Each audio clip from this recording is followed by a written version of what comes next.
அரைக்கனுக்கு ரெண்டு பக்கமும் ரெண்டும் முளைக்கும். உன்னோடு வருவார் என்ற ஆண்டவன் சொல்லி புலிகையை கொடுத்து வழி அனுப்பினார். நந்தி பகவான் இமயகிரி பர்வதத்துக்கு வருகின்றார். அரக்கன் புத்துக்குள்ளதான் தவம் இருக்கான். ஓம் நம சிவாய நமக என்ற நாமத்தை உச்சரித்தார். அரக்கன் சத்தம் தான் கேட்க தவிர அவன் யாரு எப்படி இருப்பான்னு நந்தி பகவானுக்கு தெரியாது. 12 வருஷம் தவம் இருந்ததுனாலே பூமியில் உள்ள மண்ணெல்லாம் அவனை சுற்றி ஒரு புத்தாக வளர்ந்து விட்டது. அப்பேற்பட்ட புற்றுக்குள்ளே அரக்கன் தவம் இருக்கின்ற பொழுது அரக்கனை காணாத நந்தி பகவான் இன்னமும் காணலே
அப்ப நம்மளுக்கு வரம் கொடுக்க ஆண்டவன் தான் வந்து விட்டாரோ புத்தை விட்டு இறங்கி ஓடோடி வருகின்றார்.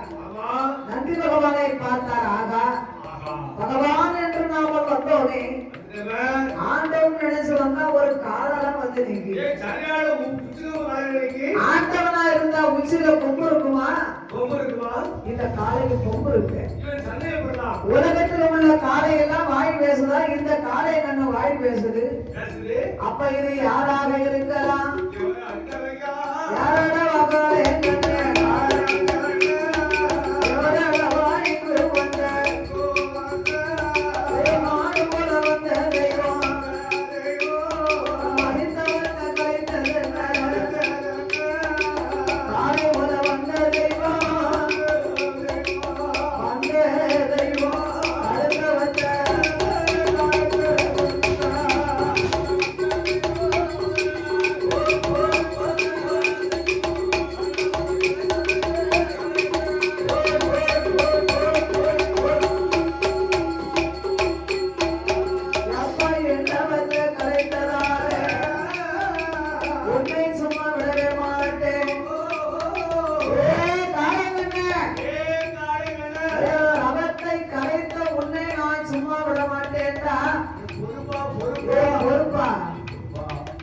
நீ 12 வருஷமா தவம் இருந்த உன் தவத்தை கலைக்க நான் இங்கு வரவில்லை.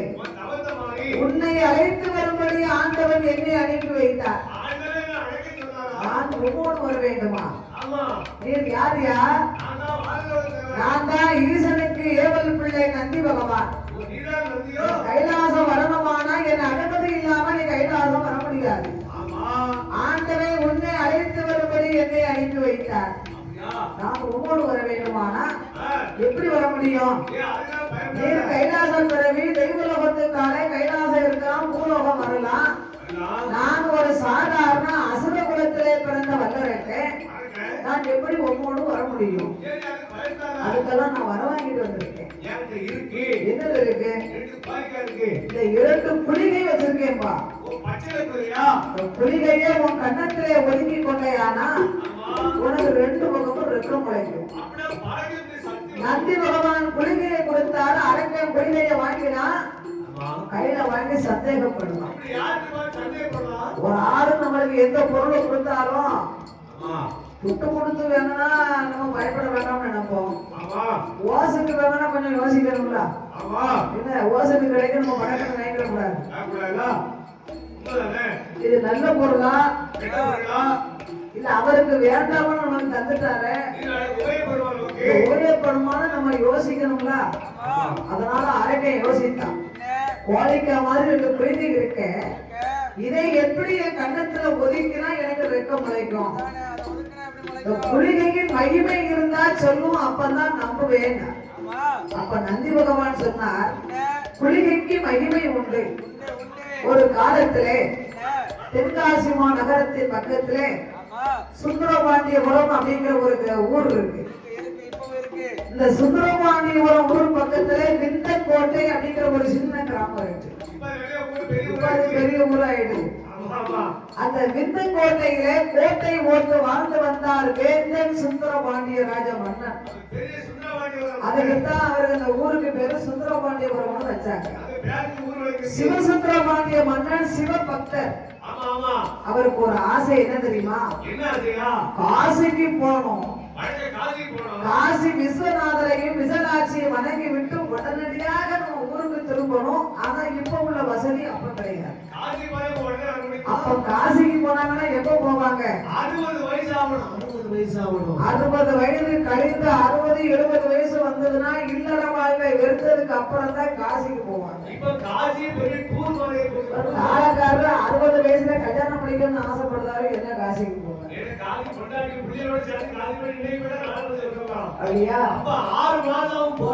6 வருஷம் ஆகும். காசிக்கு போயிட்டு வரணும்னா 12 வருஷம் ஆகுமா? அப்ப சிவசுந்தரபாண்டிய மன்னன் இப்ப உள்ள இந்த காரு மோட்டார் வாகனம்லாம் அப்ப கிடையாது. பத்தியா சிவபெருமாளே காசி விஸ்வநாதா உன்னை வணங்கி விட்டு உடனடியாக நான் ஊருக்கு வரணும் ஐயா, எனக்கு அனுக்கிரகம் செய்யணும். சிவசுந்தரபாண்டிய மன்னன் முன்பாக சிவபெருமாளே வந்து காட்சி கொடுத்தாராம். 2 குளிகையை கையில கொடுத்து, அப்பா இதை நீ வச்சுக்கோ, கண்மூடி பூசை செய்தையானா ஒரு முன்பாக ஒரு புஷ்ப விமானம் ஒண்ணு வரும்.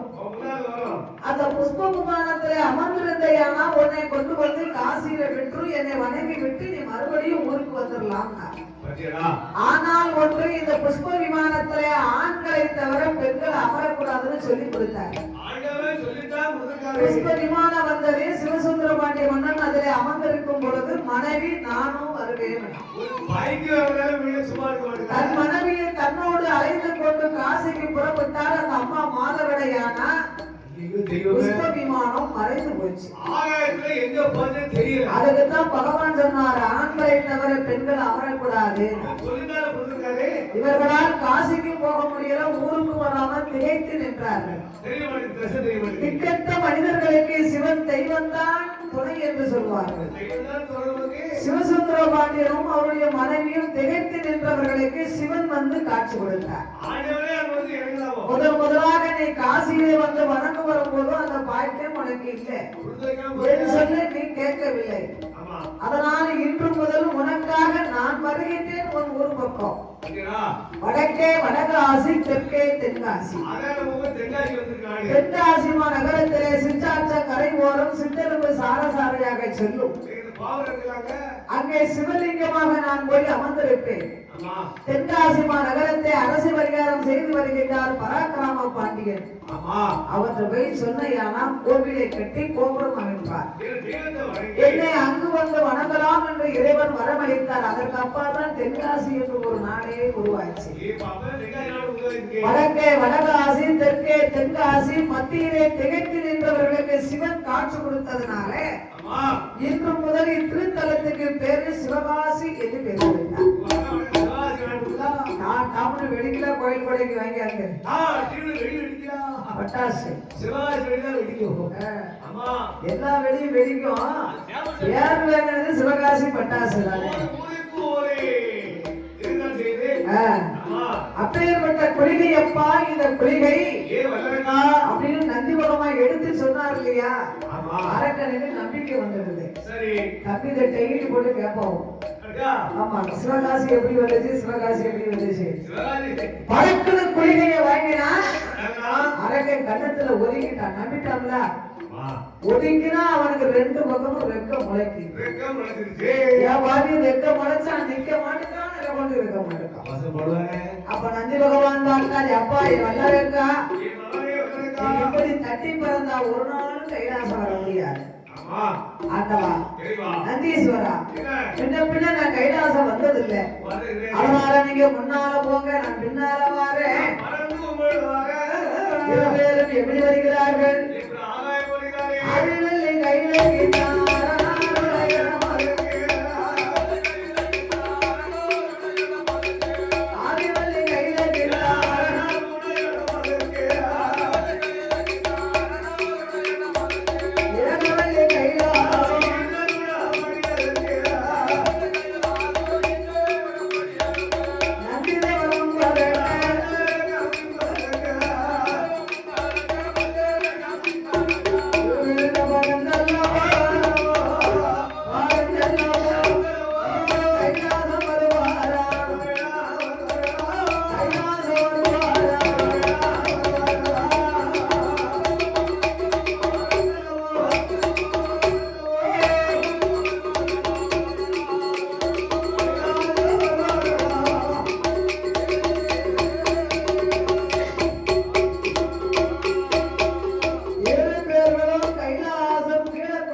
அதுதான் இந்திரனுடைய பூங்காவனம். அந்த இந்திரன் பூங்காவனத்திலே இருகரத்தால் மலர்களை பறித்தார். நம்ம அம்மன் கோயிலுக்கு வாரோம் அப்படின்னா, ஒரு கோயிலுக்கு வரும்போது நம்மளால ஏண்டது ஒரு வெத்தலை பாக்கு பழம், தேங்காய், கையில கூட 10 ரூபா இருந்தா ஒரு மாலை பன்னீர் படுத்து, ஒண்ணுமே இல்லாவிட்டாலும் ஒரு ரூபாய்க்கு கற்பூரத்தை வாங்கி அம்மா முன்னால பொருத்தி வச்சு கும்பிட்டா அதையும் தாய் ஏற்றுக்கிடுவா. ஆனாலும் நம்ம வசதிக்கு தகுந்தபடி அசுரநாகப்பட்ட அரக்கன் அக்கினி வரங்களை வாங்க போறான். இந்திரன் பூங்காவனத்திலே இருகரத்தால் மலர்களை பறித்தான். ஆதி கைலாசத்திலே அம்மையப்பன் இருவேர்களுமே சொப்பட்டங்கால் மண்டபத்தில் அமர்ந்து சொப்பட்டம் அடைகிறார்கள். சொப்பட்டம் ஆட்டத்தை பார்க்க இதை ஒன்று கூட்டங்கள் கூடி இருந்தார்கள். நந்தி பகவான் கூட்டங்களை முன்னால் வைக்க செல்ல வல்லரக்கன் பின்னால் வந்த ஆண்டவன் பாதத்தில் மலர் தூவி சிவனை வணங்கினார்.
ஆண்டவன் அரக்கனை அன்போடு அழைத்தார்.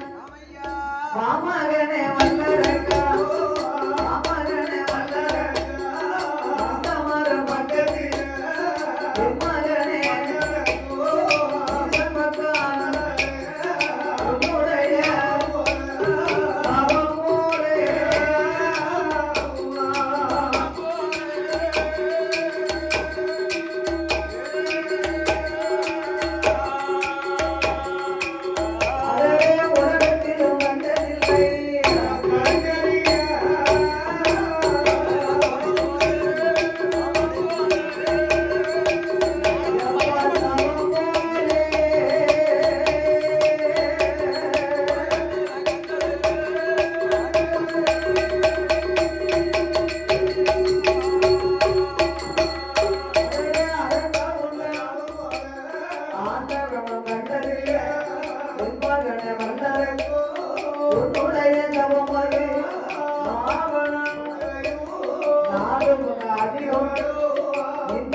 அதிகம் என்ன உனக்கு வேணும் இப்பொழுதே கேட்ட கேட்ட கேட்ட கேட்ட வரங்கள் எல்லாம் திருவடியே வருகிறாரே. அம்மா திருவடியே வருகிறாரே.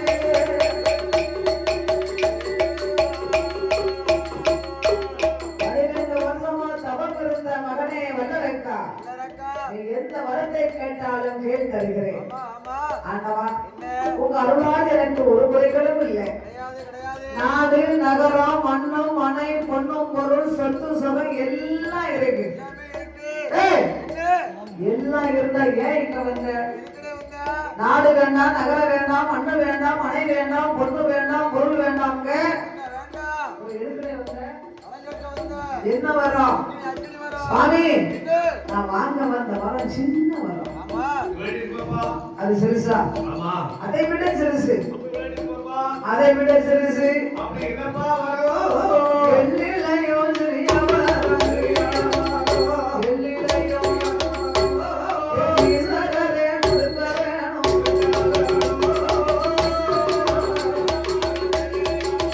ஆமையா கொடையா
சிவனாருக்கு தெரியாது. எந்த வரம் கேட்டாலும் எதிரத்து கேளுவாரே. கேட்ட கேட்ட உண்மையோடு உணர்ந்தாரே. சொன்ன சொன்ன வரங்களெல்லாம் சொன்ன சொன்ன அதே சொன்னே சொன்னாரே.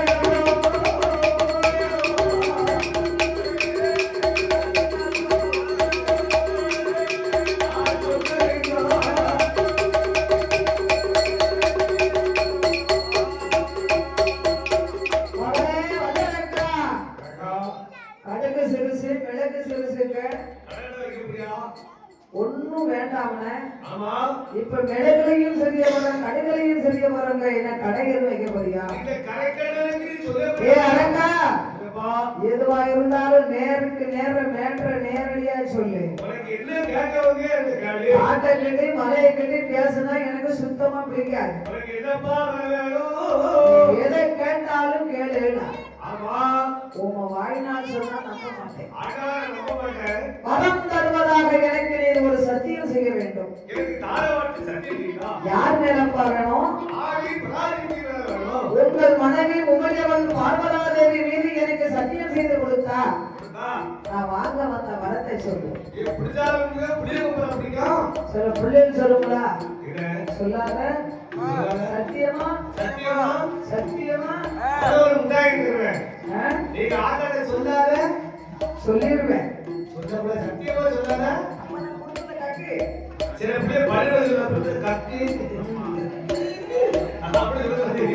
அத மாதிரி சத்தியம் தவற மாட்டார் பகவான் என்று தெரிந்துதான் சத்தியம் செய்ய சொல்கிறார். உங்கள் மனைவி உமையவள் மீது எனக்கு ஆணையிட்டு தர வேண்டும். ஏன் பார்வதி மேல சத்தியம் கேட்கிறான்? உலகத்துல ஒரு மனிதனுடைய வாழ்விலை எதை இழந்தாலும் இழந்துடலாம். தன்னுடைய தாரத்தை மட்டும் இழந்தால் தரணிகளே மதிப்பு கிடையாது. தாய் போனான்னா அறுசுவை சாப்பாடு போகும். தந்தை போன அன்று தான் பெறும் கல்வி செல்வங்கள் போகும். அம்மா இருந்தாங்கன்னா பிள்ளை முகத்தை பார்த்து சாப்பாடு கொடுப்பா. நம்ம மகனுக்கு என்ன பிடிக்கும்? அதான் ஆம்பளை பிள்ளைய ஒரு வளர்ப்பு வளர்ப்பா, பொட்டை பிள்ளைய ஒரு வளர்ப்பு. அதனால தாய் பெய்தானா தன் மகனுக்கு கிடைக்கக்கூடிய அறுசுவை சாப்பாடு. தாய்முகம் மாறாத பிள்ளையும் மறைமுகம் மாறாத பயிரும் அது வாடி போயிருக்கு. தகப்பன் பெய்தானா தாய் சொல்லுவாங்க, உங்க அப்பா இடையில விட்டுட்டு போயிட்டாருக்கா, அவனை படிக்க வைக்க எனக்கு சுத்தம் இல்லை, முடிஞ்சா படி, இல்லைன்னா 10 மாடு மேய்ச்சிட்டு வா. அந்த காலம் அப்படித்தானே சொல்லுவாங்க. தந்தை போனார்னா தான் பெறும் கல்வி செல்வங்கள் போகும். உடன் பிறந்தான் போனான் அன்று தன் மனதிலே பொசம் போனத மாதிரி ஆயவாழு உண்டான் உடன் பிறந்தவருடைய மனது தோல்வழி போகும். அதுவே கம்மல்களாம் கல்பறிக்க சுருகிகளாம் சுருட்டு தட்டி கொண்ட அப்போ தட்டோவிட்டா கழுத்தைக்க அவள் மாலை பவன் மாலை காசு மாலை கச்சம்பர மாலைகளாம் அலங்கார தாயத்துலாம் அவள் கையிலே அவள் காப்பு தோல் காப்பு தொந்தி காப்பு பட்ட காப்பு வைத்தாள்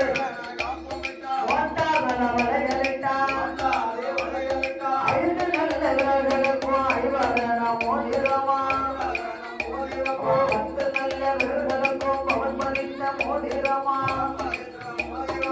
ஆடில் மிஞ்சி மிஞ்சி மில்லாகி மில்லாகி தத்துவமா மூடிகளாம் அவன் இருந்து செங்கை மாட்டினான் இஸ்மைலாரை முட்டினான் உன்னாலே மலை கொண்டு சரப்படி அந்த சந்தனக்காப்பு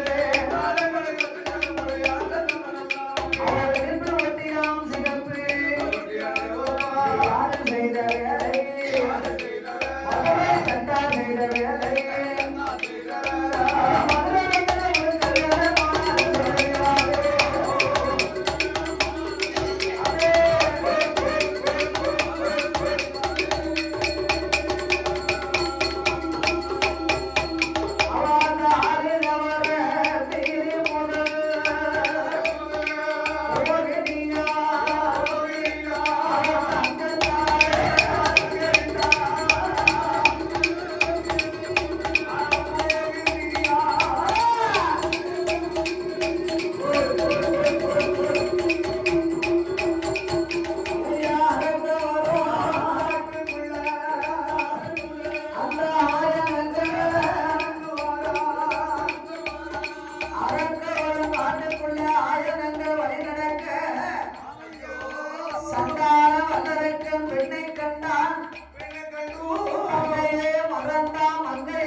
என்னை வழிமறிக்கிறாயே நீ யாரு?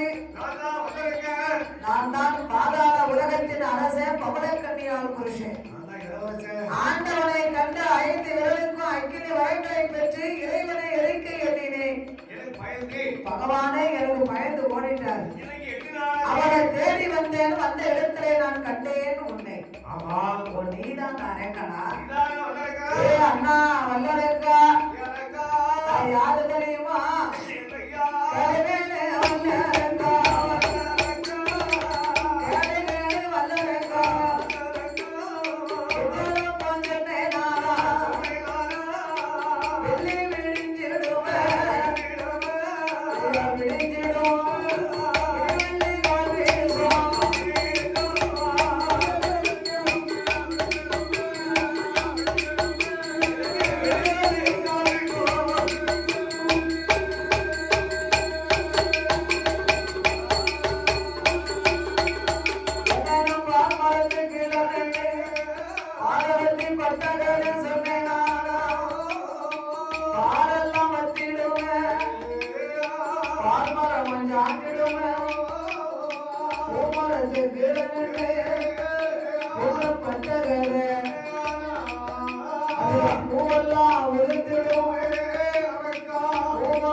அப்பா நாங்க 8 பேராக பிறந்தோம். 7 பேரையும் 7 ஊர்ல பெரிய பெரிய தலத்திலே கட்டி கொடுத்தோம்.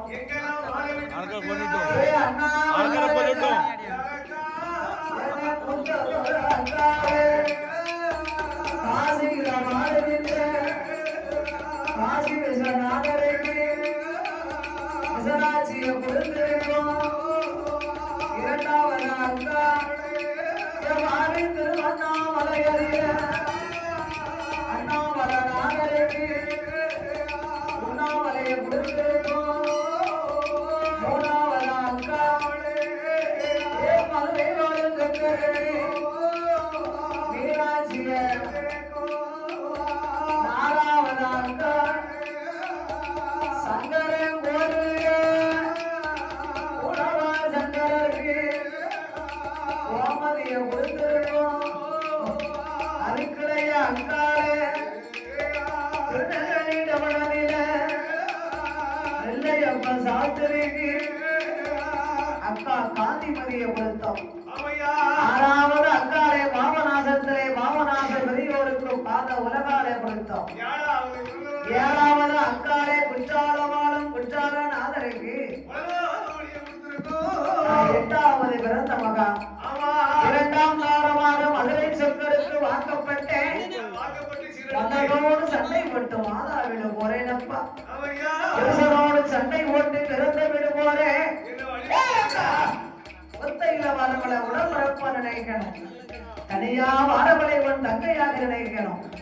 வாய்க்கு வந்தபடியெல்லாம் வாரி ஒழுங்கி பேசுறீங்க. உன்னதான் அந்த பெருமாள் தான் கேட்கணும். அடியே மோகினி, கண்டவளை மறந்தாலும் கண்டவளை மறப்பதில்லை. வீட்டுக்கு வந்தவளை மறந்தாலும் வீதியிலே கண்டவளை மறப்பதில்லை. ஆனாலும் உன்னோடு சென்றாலும் உன்னோடு, இருந்தாலும் உன்னோடு, இறந்தாலும் உன்னோடு. அப்படி உன்னோடு வந்து நான் வாழ வரணுமானா 5 விரலுக்கு அக்கினி விரத்தை வாங்கியிருக்கீங்க. 3 விரலை எடுத்து யாரை தொட்டாலும் எந்த திசை நீட்டினாலும் எரிஞ்சு சாம்பலா போடணும் வர வாங்கி காத்திருக்க என்னை கைவிடித்தால் எழுந்து சாம்பலாயிருவேன். ஆமா எனக்கு நீ ஒரு சத்தியம் பண்ணணும். இது என்ன செய்யணும்? அலைகளிலே தலைமொழிக்கு முந்துகளை எடுக்கணும். கொண்டு வர எடுத்து என்னானே என்னானே உடையவர் மீது ஆணையாக ஆமா மூத்த மனைவி முகம் பார்த்து முடிக்க மாட்டேன், குடிக்க மாட்டேன். உனக்கு துரோகம் செய்ய மாட்டேன் என்று சுத்தி நடுத்தொட்டையிலே வைத்தா உன்னோடு வந்து நான் வாழ்வேன். ஆமையா அப்படியே ஆகட்டும் என்று முங்குனா நிமிர்ந்தா மூணு முங்கு போட்டான், கொண்டு விரல் எடுத்தான். ஆமையா என்னானே என்னானே உடையவர் மீது ஆணையாக மூத்த மனைவி முகம் பார்த்து முடிக்க மாட்டேன், உனக்கு துரோகம் செய்ய மாட்டேன் என்று சிவசே சுத்தி நடுத்தொண்டையிலே வைத்தான். தொண்டையில வைத்த போது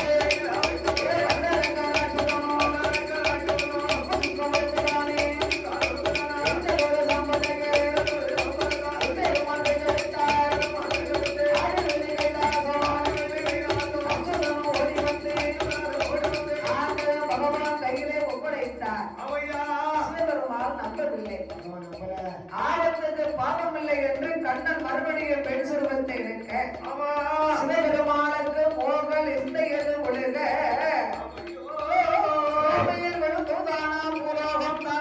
என்று பெருமாள் இருகரத்தால் ஏற்ற மணி விளக்கு ஒளிவு போல் அழிந்து மைதனம் தோழில் புனோலிலங்க அரைக்கும் சிவனுக்கும் அரிகர புத்திரனாக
பிடிச்சிருந்ததுன்னா லைக் பண்ணுங்கள், ஷேர் பண்ணுங்கள், கமெண்ட் பண்ணுங்கள், சப்ஸ்கிரைப் பண்ணுங்கள். நன்றி.